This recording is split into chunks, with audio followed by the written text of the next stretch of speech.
नमस्कार, मैं सुरेश कुमार, इतिहास व्याख्याता। आज हम आधुनिक विश्व इतिहास में धर्म सुधार आंदोलन में भाग द्वितीय के विषय में अध्ययन करेंगे। पिछली क्लास में हमने धर्म सुधार आंदोलन के कारण के विषय में अध्ययन किया था। आज हम धर्म सुधार आंदोलन में किन किन लोगों का योगदान रहा था, किन किन लोगों ने इसमें भाग लिया था, धर्म सुधार आंदोलन के अग्रदूत कौन थे, इनके विषय में अध्ययन करेंगे। नंबर है वाइक्लिफ, 1320 से 1384 ईस्वी। जॉन वाइक्लिफ एक अंग्रेज विद्वान था तथा ऑक्सफोर्ड विश्वविद्यालय का एक प्राध्यापक था। उसने कैथोलिक धर्म के बहुत से उपदेशों तथा चर्च के क्रियाकलापों की आलोचना की। उसने घोषित किया कि वो पृथ्वी पर ईश्वर का प्रतिनिधि नहीं है तथा भ्रष्ट एवं विवेकहीन पादरियों द्वारा दिए जाने वाले धार्मिक उपदेश व्यर्थ है। उसका कहना था कि प्रत्येक ईसाई को बाइबिल के सिद्धांतों के अनुसार कार्य करना चाहिए और इसके लिए चर्च या पादरियों के मार्ग निर्देशन की आवश्यकता नहीं है। उसने ये भी मांग की कि चर्च की विपुल धन संपत्ति पर राज्य को अधिकार कर लेना चाहिए। उसके विचार क्रांतिकारी थे जिन्हें रूढ़िवादी धर्माधिकारी सहन नहीं कर पाए। धर्माधिकारियों और शिक्षा शास्त्रियों दोनों ने ही उस पर धर्मद्रोह का आरोप लगाया, परंतु सामान्य जनता में वाइक्लिफ की लोकप्रियता से डरकर वे उसके विरुद्ध कोई सख्त कार्रवाई नहीं कर पाए। बाद में वाइक्लिफ ने भी सार्वजनिक रूप से अपने विचारों को व्यक्त न करने का आश्वासन दे दिया। उसने विश्वविद्यालय से त्यागपत्र दे दिया और सम्मान सहित मृत्यु को प्राप्त हुआ, परंतु बाद में चर्च के अधिकारियों ने उसकी लाश को कब्रिस्तान से निकलवा कर गंदी जगह भिजवा दिया। इस पर भी वाइक्लिफ के विचार पूर्णतः समाप्त नहीं हुए। उसके अनुयायी, जिन्हें लोलार्ड्स कहा जाता था, ने उसके विचारों का प्रचार जारी किया। चर्च ने उन पर घोर अत्याचार किए तथा उनके विरुद्ध कड़े कानून बनाए गए। उनमें से बहुतों को फांसी दे दी गई और कईयों को जिंदा जला दिया गया। नंबर 2 था जॉन हस, 1369 से 1415। जॉन हस बोहेमिया का निवासी था और वे अपने प्राग विश्वविद्यालय का प्राध्यापक था। उसके विचारों पर वाइक्लिफ के प्रभाव का गहरा प्रभाव था। उसने वाइक्लिफ के विचारों का प्रचार किया। यद्यपि कुछ बातों में वे वाइक्लिफ से भिन्न विचार रखता था, परंतु वे उसकी इस बात से सहमत था कि एक सामान्य ईसाई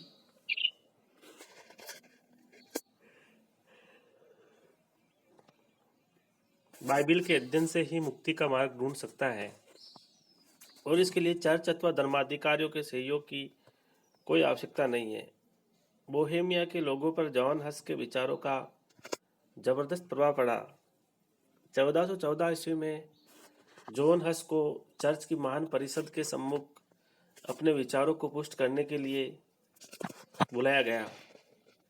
यद्यपि सम्राट की ओर से जॉन हस को शारीरिक सुरक्षा का वचन दिया गया था, फिर भी उसे गिरफ्तार कर लिया गया और चर्च की निंदा तथा नास्तिकता का प्रचार करने के आरोप में उसे जिंदा जला दिया गया। उसकी मृत्यु ने संपूर्ण बोहेमिया प्रांत में सशस्त्र विद्रोह को जन्म दिया। इसके पीछे राजनीतिक कारण भी था। बोहेमिया के चेक लोग जर्मन प्रभुत्व से मुक्त होना चाहते थे। परिणाम स्वरूप दोनों पक्षों में कई वर्षों तक भयंकर संघर्ष चलता रहा। इस संघर्ष में पोप, पवित्र रोमन सम्राट और जर्मन एक तरफ थे और चेक लोग दूसरी तरफ। अंत में 1436 ईस्वी में पोप ने जॉन हस के अनुयायियों के साथ समझौता कर लिया। उसने लैटिन चर्च के ऊपर किए गए बहुत से आक्षेपों को स्वीकार कर लिया और उन्हें दूर करने का वचन दिया। नंबर 3 था सेवानोरोला, 1452 से 1498 ईस्वी। सेवानोरोला फ्लोरेंस नगर का एक विद्वान पादरी था तथा राजनीतिज्ञ था। उसने लोगों में नए विचारों का प्रचार किया और अपने जोशीले भाषणों से वे शीघ्र ही लोकप्रिय हो गया। उसने मौजूदा नैतिकता तथा राजनीति दोनों की कट्टु आलोचना की। लोरेंजो की मृत्यु के बाद फ्लोरेंस नगर पर सेवोनोरोला का वास्तविक शासन कायम हो गया। अब उसने चर्च के भ्रष्ट नियमों एवं क्रियाकलापों के सुधार करने पर जोर दिया। पोप अलेक्जेंडर षष्ठ ने उसे अपने विचारों का प्रचार बंद करने का आदेश दिया, परंतु सेवो नोरालो ने पोप के आदेश को ठुकरा दिया। इस पर उसे चर्च की महान परिषद के सम्मुख स्पष्टीकरण के लिए बुलाया गया और चर्च की निंदा करने के आरोप में उसे जीवित जला दिया गया। इरेस्मस 1466 से 1536 ईस्वी। इरेस्मस हॉलैंड का निवासी था। कुछ वर्ष इंग्लैंड में भी रहा और ऑक्सफोर्ड विश्वविद्यालय में यूनानी भाषा और साहित्य पढ़ाने का काम किया। वे अपने युग का एक प्रभावशाली लेखक, विचारक, विद्वान एवं सुधारक था। यूरोप के बड़े बड़े संभ्रांत परिवारों में उसे आदरपूर्वक आमंत्रित किया जाता था। इरेस्मस को भी चर्च में विद्यमान बुराइयों से संतोष था। उसने अपनी पुस्तक मूर्खत्व की प्रशंसा में पादरियों एवं धर्माधिकारियों की अज्ञानता तथा उन मूर्ख लोगों जिन्हें विश्वास था कि धर्म का अर्थ केवल तीर्थ यात्रा, सेव पूजा तथा द्रव्यादि देकर पोप द्वारा अपराध क्षमापान ही है, की खूब आलोचना की। उसकी आलोचना में व्यंग्य तथा उपवास की प्रधानता थी, इसलिए शिक्षित लोग रुचि के साथ उसकी कृतियों को पढ़ते थे। इरेस्मस ने प्राय उन सभी बुराइयों की निंदा की जिनकी बाद में लूथर ने खूब आलोचना की। अंतर इतना ही था कि सर्वसाधारण इरेस्मस के वास्तविक विचारों को नहीं समझ सका। इरेस्मस ने ईसाई धर्म के मूल सिद्धांतों को प्रचार हेतु न्यू टेस्टामेंट का शुद्ध संस्करण निकालकर धर्म की उत्पत्ति की ठीक व्याख्या की। इससे धर्मशास्त्रियों की बड़ी बड़ी भूलें उजागर हो उठी। नंबर 5 है मार्टिन लूथर, 1483 से 1456 ईस्वी। वेरी इंपॉर्टेंट है। चर्च में विद्यमान दोषों के विरुद्ध शिकायतें खासकर जर्मनी में सबसे अधिक थी और जर्मनी में ही चर्च के विरुद्ध एक व्यापक तथा सशक्त आंदोलन चला था। इस आंदोलन का नेता था मार्टिन लूथर। लूथर का जन्म एक निर्धन खान श्रमिक के घर में हुआ था। वे बचपन से ही मेधावी था। 18 वर्ष की आयु में ही वह अरफर्ट विश्वविद्यालय में प्रविष्ट हुआ और 4 वर्ष तक वह अध्ययन करता रहा। उसकी इच्छा वकील बनने की थी, परंतु एक अपराध भावना से उसका मन परेशान था और अपने पिता की इच्छा के विरुद्ध उसने साधु बनने का निश्चय किया और अरफर्ट के मठ में जाकर मुक्ति का उपाय सोचने लगा, क्योंकि उसे स्वयं अपनी मुक्ति में गहरी रुचि थी। वहां के मठाधिपति ने उसे अपने पुण्य कार्यों पर भरोसा न रखकर ईश्वर की कृपा तथा क्षमा पर भरोसा रखने के लिए कहा। यहाँ पुण्य कार्यों पर भरोसा यहाँ रहते हुए लूथर ने महात्मा पॉल और ऑगस्टाइन के लेखों का गंभीर मनन किया, जिससे उसे ज्ञान हुआ कि मनुष्य किसी भी पुण्य को करने में समर्थ नहीं है। उसकी मुक्ति केवल ईश्वर में श्रद्धा और भक्ति करने से ही हो सकती है। फिर भी इसे लूथर को विशेष संतोष नहीं हुआ। 1508 ईस्वी में वे विटेनबर्ग विश्वविद्यालय में प्राध्यापक बन गया और वहाँ पाल के पत्रों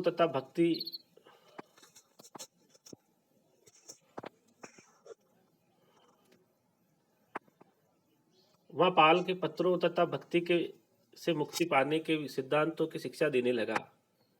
1510-11 ईस्वी में रोम जाने का अवसर मिला। रोम में उसने देखा कि बड़े बड़े धर्माधिकारी उचित अनुचित उपायों से धन कमाने में लिप्त है और एक दूसरे के प्रभाव को कम करने के लिए गुटबंदी तथा जोड़ तोड़ में लगे हुए हैं।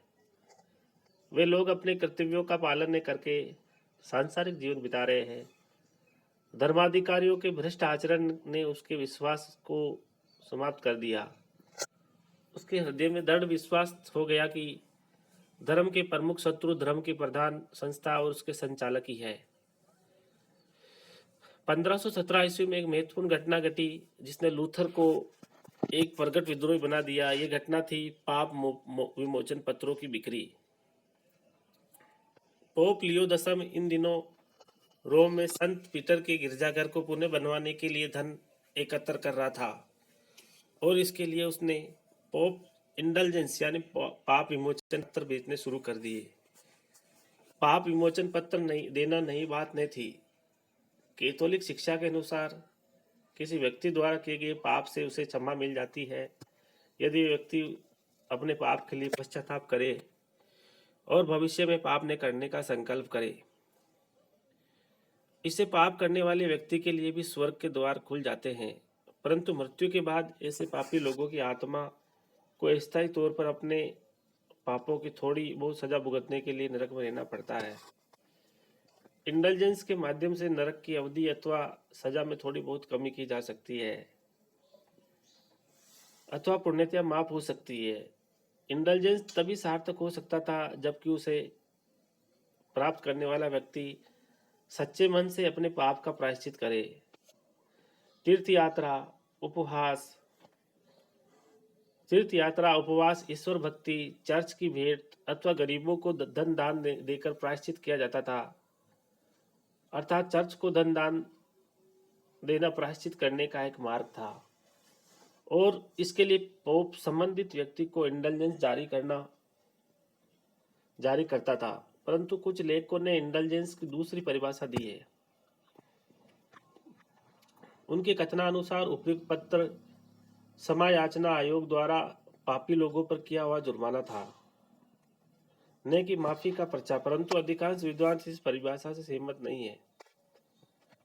इंडल्जेंस का जो भी अर्थ रहा हो, 1517 ईस्वी में पोप के एजेंट और विशेषकर जर्मनी में स्थित जॉन टेटजल ने बड़ी लगन के साथ इंडल्जेंस बेचने शुरू कर दिए। अपनी इस कार्य में उसने ऐसे उपायों का सहारा लिया जैसा कि आजकल के निपुण सेल्समैन काम में लेते हैं। उससे लोगों को लगा कि टेटजल आध्यात्मिक वस्तु को भी नगद धन के बदले बेच रहा है। मार्टिन लूथर को इससे विशेष दुख हुआ। लूथर इंडल्जेंसों को इस प्रकार बेचे जाने के विरुद्ध था। लूथर ने अपनी आपत्तियों को 95 कथनों यानी 95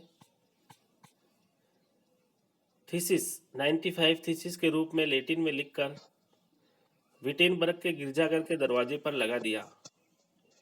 इनमें चर्च द्वारा धन जमा कराने के सभी उपायों की आलोचना निहित थी। उसका दृढ़ विश्वास था कि पोप के पाप विमोचन पत्र पापी को परिणाम से नहीं बचा सकते। लूथर के 95 यानी 95 कथनों का किसी ने जर्मन भाषा में अनुवाद करके इनका जर्मनी में व्यापक पैमाने पर वितरण किया। जन साधारण को लूथर के विचारों का अर्थ और महत्व समझने में देर नहीं लगी, परंतु लूथर इससे भी आगे बढ़ गया। 1519 ईस्वी में एक प्रमुख धर्मशास्त्री के साथ बहस करते हुए उसने खुले रूप में से ये स्वीकार किया कि वे अपने पूर्व के सुधारकों की उन बहुत सी बातों से सहमत है जिनकी चर्च की महान परिषद ने निंदा की। 1520 ईस्वी में लूथर ने अपने 3 उत्तेजक लेखों में चर्च की बहुत सी शिक्षाओं और पादरियों की विशेष स्थिति की कटु आलोचना की। उसने जर्मनी के शासकों से अपील की कि वे विदेशी पादरियों के चंगुल से देश को मुक्त करा ले और चर्च की अपार धन संपदा पर अधिकार कर ले। लूथर चाहता था कि जर्मन विश्वों की नियुक्ति जर्मन शासकों द्वारा हो और इसमें पोप का कोई नियंत्रण न रहे।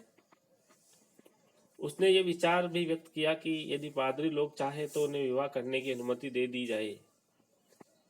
इस प्रकार लूथर कैथोलिक चर्च की रीतियों के साथ साथ उसके सिद्धांतों पर भी चोट कर रहा था।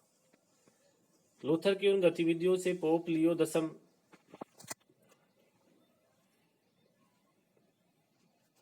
तथा पवित्र रोमन सम्राट चार्ल्स दोनों ही काफी परेशान हो उठे।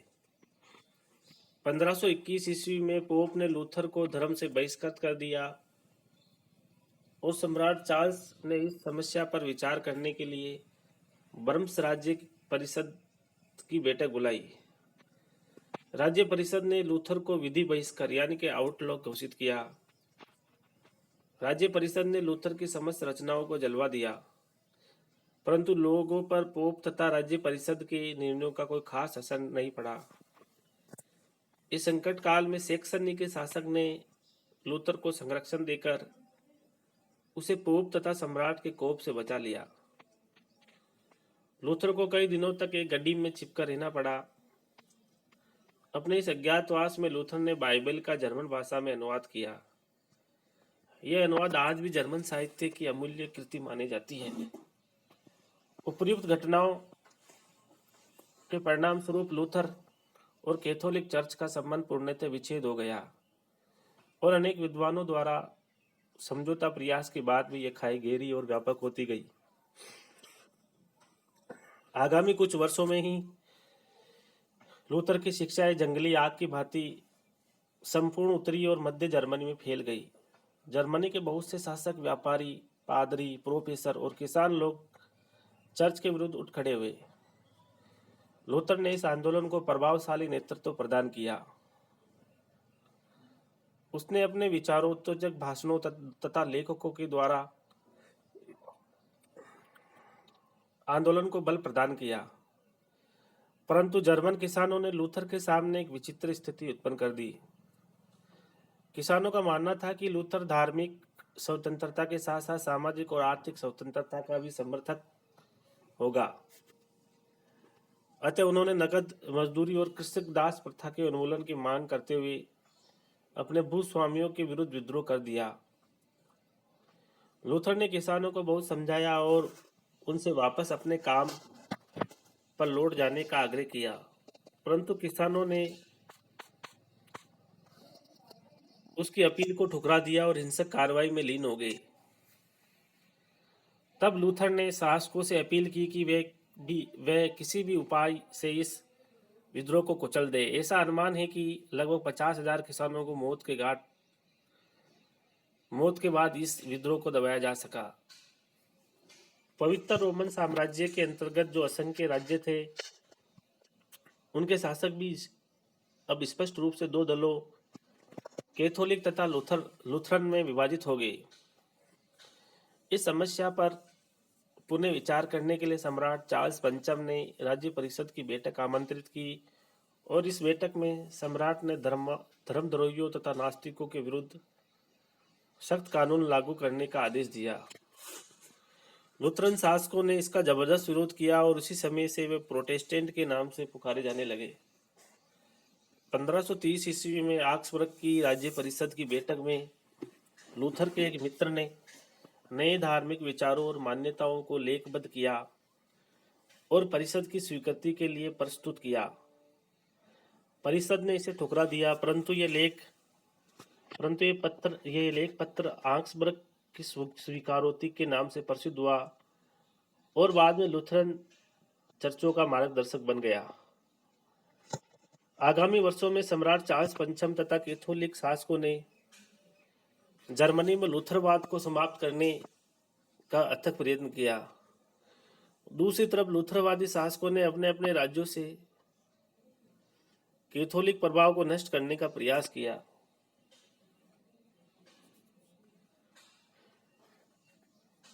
परिणाम स्वरूप संपूर्ण जर्मनी गृह युद्ध की ज्वाला में जलने लगा। अंत में 1555 ईस्वी में दोनों पक्षों में समझौता हो गया, जिसे ऑक्सबर्ग की धार्मिक संधि कहा जाता है। इससे निम्न बातों पर सहमति प्रकट की गई। जर्मनी के प्रत्येक राज्य के शासक को यह तय करना होगा कि उसका राज्य कैथोलिक चर्च का पालन करेगा या नए प्रोटेस्टेंट चर्च का। उस राज्य की संपूर्ण जनता को अपने शासक का चुनाव मानना पड़ेगा, अन्यथा उस राज्य को छोड़ देना पड़ेगा। नंबर 2 है 1552 ईस्वी तक प्रोटेस्टेंटों ने चर्च की जितनी संपत्ति पर अधिकार जमा लिया था वह उन्हीं को सौंप दी गई। नंबर 3 है लूथरवाद के अलावा प्रोटेस्टेंटवाद की अन्य किसी भी शाखा को प्रवेश नहीं दिया जाएगा। नंबर 4 है कैथोलिक राज्य में रहने वाले लूथरवादियों को कैथोलिक धर्म अपनाने के लिए बाध्य नहीं किया जाएगा। यदि चर्च का कोई व्यक्ति प्रोटेस्टेंट बनता है तो उस व्यक्ति को अपने कब्जे की चर्च की जमीन को छोड़ना होगा। यह अंतिम धार्मिक संधि से सम्मिलित नहीं थी और सम्राट के आदेश के बाद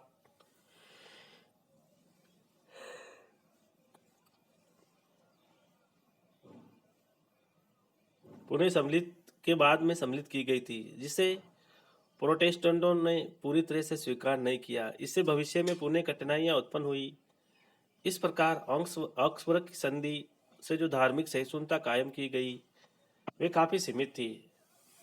प्रोटेस्टेंटवाद की किसी अन्य विचारधारा को अनुमति न देना तथा शासक को अपने राज्य की संपूर्ण प्रजा का धर्म निश्चित करने का अधिकार, दोनों ही बातें वास्तविक शांति स्थापना के मार्ग में बहुत बड़ी बाधाएं थी।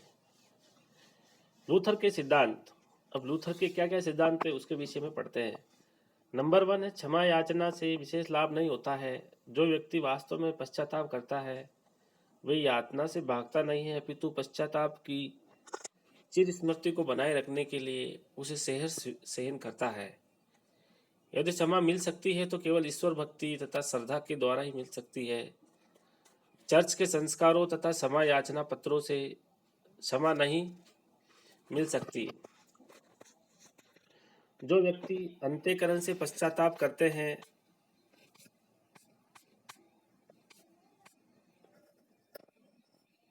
उसे अपने पापों तथा यातना दोनों से मुक्ति मिल जाती है। नंबर 2 है पोप सर्वोच्च धार्मिक शक्ति नहीं है। पोप की शक्ति का विकास धीरे धीरे हुआ है और इसका कारण जनसाधारण की अज्ञानता रहा। मध्य युग के पूर्व के महात्माओं को न तो स्तुतियों का, न वेतरणी स्थान का और न ही रोम के बिशप पोप का कैथोलिक चर्च के अधिपति होने का ज्ञान था। नंबर 3 है रोम के चर्च के प्रभुत्व का अंत करके राष्ट्रीय चर्च की शक्ति को सबल बनाया जाना चाहिए, क्योंकि रोमन प्रभुत्व की अहंकारी भावना ने धर्म को पंगु बना दिया और लूथर के अनुसार धर्म ग्रंथ सबके लिए खुले हुए हैं और श्रद्धालु व्यक्ति स्वयं उनका ज्ञान प्राप्त कर सकते हैं। मुक्ति केवल ईश्वर की असीम दया, ईश्वर में श्रद्धा तथा भक्ति के द्वारा ही प्राप्त हो सकती है, धर्माधिकारियों की कृपा से नहीं। नंबर 5 है किसी भी धार्मिक संस्था के किसी भी धर्माधिकारी द्वारा यदि कोई अपराध किया जाए तो सरकार उसे साधारण लोगों की भांति सजा देनी चाहिए। किसी भी व्यक्ति का न्याय से ऊपर नहीं माना जाना चाहिए। न्याय के सम्मुख सभी समान होते हैं। नंबर 6 है चर्च में भ्रष्टाचार को रोकने के लिए पादरी लोगों को विवाह करके सभ्य नागरिकों की भांति रहने की अनुमति दी जानी चाहिए। गृहस्थ जीवन में रहते हुए पादरी लोग धर्म प्रचार का काम लगन के साथ कर सकते हैं। नंबर 7 है विश्वविद्यालयों के पाठ्यक्रमों में पर्याप्त सुधार किया जाना चाहिए और विधर्मी पाखंडी अरस्तु को भूल जाना चाहिए। पाठ्यक्रम धर्म पर आधारित होना चाहिए। अरस्तु ज्ञान प्रदान बातें करता था, इसलिए वो लोग इसका विरोध करते थे। ईसाई धर्म के 7 संस्कारों में से 4 जैसे अभिषेक, विवाह, अनुमोदन और अबलेपन का त्याग कर देना चाहिए। यानी कि ईसाई धर्म में 7 संस्कार है। जैसे हिंदू धर्म में 16 संस्कार थे ना, वैसे ईसाई धर्म में 7 संस्कार थे। उनमें से 4 जो अभिषेक, विवाह, अनुमोदन और अवलेपन का त्याग कर देना चाहिए और शेष 3 संस्कार नामकरण, प्रायश्चित और यूखेरिस्ट को ही मान्यता दी जानी चाहिए। नामकरण, प्रायश्चित और यूखेरिस्ट को ही मान्यता देनी चाहिए।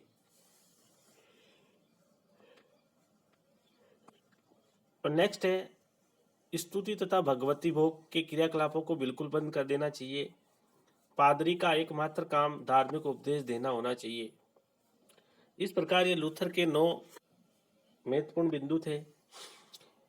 अब हम पढ़ेंगे ज्विंगली 1484 से 1531। पूरा नाम है यूलिक ज्विंगली। स्विट्जरलैंड के एक समृद्ध किसान का लड़का था। वे काफी पढ़ा लिखा विद्वान व्यक्ति था। वे एक कैथोलिक पादरी था और पोप की तरफ से उसे पेंशन मिलती थी।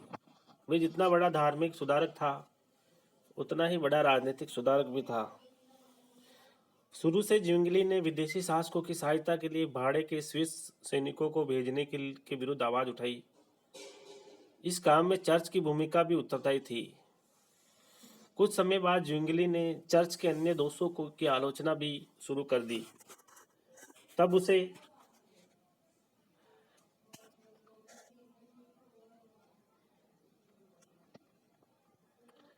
जब उसे जूरिक कैथेड्रल ने धर्मोपदेशक के पद पर नियुक्त किया गया तो उसे अपने विचारों का प्रसार करने का स्वर्ण अवसर उपलब्ध हो गया। ज्विंगली ने पोप की सर्वोच्चता को अस्वीकार कर दिया और कहा कि धर्मानुकूल जीवन यापन का मार्गदर्शक चर्च नहीं है बल्कि बाइबिल है। उसने वेतरनी स्थान के अस्तित्व को असिद्ध बतलाया और चर्च की उन दूषित प्रथाओं को समाप्त करने की मांग की जिनके विरुद्ध लूथर ने भी आंदोलन चलाया। उपवास और पादरियों के विवाहित जीवन की प्रथाओं पर भी उसने प्रहार किया। 1524 ईस्वी में उसने स्वयं अपने विवाह को धूमधाम के साथ मनाया। ज्विंगली की शिक्षाएं स्विट्जरलैंड की 5 फॉरेस्ट कैंटनों के अलावा अन्य सभी कैंटनों जिसे जिलों के समकक्ष शिक्षाएं में काफी लोकप्रिय हो गई। यहाँ के लोगों ने कैथोलिक चर्च से संबंध विच्छेद करने से ज्विंगली को पूरा समर्थन दिया। ज्विंगली की शिक्षा थी विश्वास और नैतिकता के मामलों में बाइबल ही सर्वोच्च सत्ता है और चर्च के संस्कार तथा परंपराएं विशुद्ध ईसाई से काफी दूर है। उसने राज्य तथा धार्मिक संगठन में लोकतांत्रिक पद्धति का समर्थन किया। 1531 ईस्वी में ज्विंगली ने अपने सशस्त्र अनुयायियों के साथ फॉरेस्ट कैंटनों के लोगों को बलात् धर्म परिवर्तन कराने की दृष्टि से उन पर आक्रमण कर दिया। इस संघर्ष में ज्विंगली मारा गया। इसके बाद दोनों पक्षों में सुलह हो गई जिसमें यह तय किया गया कि प्रत्येक कैंटन को अपना धर्म तय करने का अधिकार होगा। नेक्स्ट है कॉल्विन 1509 से 1564। लूथरवाद के बाद विकसित होने वाली शाखाओं में से एक शाखा अपनी उपलब्धियों के लिए विशेष रूप से प्रसिद्ध है। कुछ अंशों में वे अन्य मौलिक शाखाओं से मिलती जुलती थी, परंतु इसने अन्य शाखाओं के विपरीत अपनी धार्मिक संस्था का सुचारू रूप से संगठन किया और चर्च संगठन का विकास किया। इस शाखा को इसके संस्थापक जॉन कॉल्विन के नाम पर कॉल्विनवाद के नाम से पुकारा जाता था। जॉन कॉल्विन का जन्म 1509 ईस्वी में फ्रांस में एक मध्यम श्रेणी के परिवार में हुआ था। प्रारंभ में उसे कैथोलिक पादरी बनने योग्य शिक्षा दी गई और बाद में वकील बनने की। उस समय में अन्य यूरोपीय देशों की भांति फ्रांस भी धर्म सुधारक आंदोलन के प्रभाव से उत्तेजित हो उठा था। लूथरवादी पादरी लोगों को नई विचारधारा से परिचित कराने में लगे हुए थे। चर्च के दोषों के विरुद्ध सुधारों की मांग उठाई जाने लगी, परंतु फ्रांसीसी सम्राट फ्रांसिस प्रथम चर्च का कट्टर समर्थक था और 1516 ईस्वी में इसने एक विशेष समझौते के द्वारा फ्रांस के कैथोलिक चर्च के मामलों में पोप के द्वारा व्यापक अधिकार प्राप्त कर लिए थे। यही कारण है कि जब फ्रांस में सुधारवादियों ने उत्तेजक कार्रवाई प्रारंभ की तो फ्रांसिस ने उन लोगों का सख्ती के साथ दमन किया। 20 वर्ष की आयु में कॉल्विन भी धार्मिक उत्तेजना में सम्मिलित हो गया। उसे अचानक दिव्य संदेश का अनुभव हुआ कि कैथोलिक संप्रदाय को त्याग कर विशुद्ध ईसाईयत की शिक्षा दी जानी चाहिए।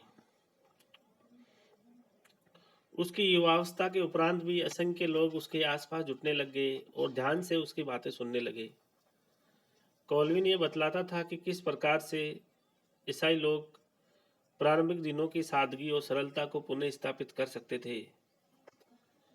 उसकी बढ़ती हुई लोकप्रियता ने सरकारी तंत्र को सचेत कर दिया और कॉल्विन ने फ्रांस को छोड़ना उचित समझा। फ्रांस से कॉल्विन स्विट्जरलैंड में आ बसा और यहाँ पर ज्विंगली के शिक्षाओं के संपर्क में आया। स्विट्जरलैंड में कॉल्विन ने अपनी प्रसिद्ध पुस्तक इंस्टीट्यूट ऑफ क्रिश्चियन रिलीजन ईसाई धर्म की रीतियां लिखी। यह पुस्तक अत्यधिक महत्वपूर्ण सिद्ध हुई। इसमें कॉल्विन ने अपने धार्मिक विचारों को प्रस्तुत किया जिनका दूसरे प्रोटेस्टेंट संप्रदायों पर गहरा प्रभाव पड़ा। कॉल्विनवाद अन्य देशों में भी फैला। स्कॉटलैंड में यह प्रेस्बिटेरियन के नाम से प्रसिद्ध हुआ। फ्रांस में इसके अनुयायियों को हुगोनोट कहा जाता था। इंग्लैंड में प्यूरिटनों ने इसकी शिक्षाओं पर अमल किया। अमेरिका में भी काल्विनवाद का व्यापक प्रसार हुआ। कॉलिन बाइबल को सर्वोपरि मानता था और उन सभी बातों को त्यागने के पक्ष में था जिनका औचित्य बाइबल से प्रमाणित नहीं हो सके। वे बाइबल को ही मुक्ति का एकमात्र उपाय मानता था। अपने समस्त रूपों में कॉल्विनवाद एक नितांत सादा धर्म था, क्योंकि यह किसी भी प्रकार की विलासिता के पक्ष में नहीं था और इस मत के गिरजों को भी शान शौकत तथा बाह्य चमक दमक से मुक्त रखा जाता था। कॉलिन चर्च में प्रार्थना की व्यवस्था भी बहुत सादी थी। अपने व्यक्तिगत जीवन में भी इस मत के अनुयायी नाम, खर्चीले प्रतिभोज और विलासितापूर्ण पहनावे को बुरा मानते थे। रविवार का दिन सिर्फ धर्म के लिए सुरक्षित रखा जाता था और इस दिन कॉल्विन के अनुयायी अपना अधिकांश समय गिरजे में व्यतीत करते थे। इस प्रकार हमने धर्म सुधार आंदोलन के प्रमुख प्रवर्तकों के विषय में विस्तार से अध्ययन किया। धन्यवाद।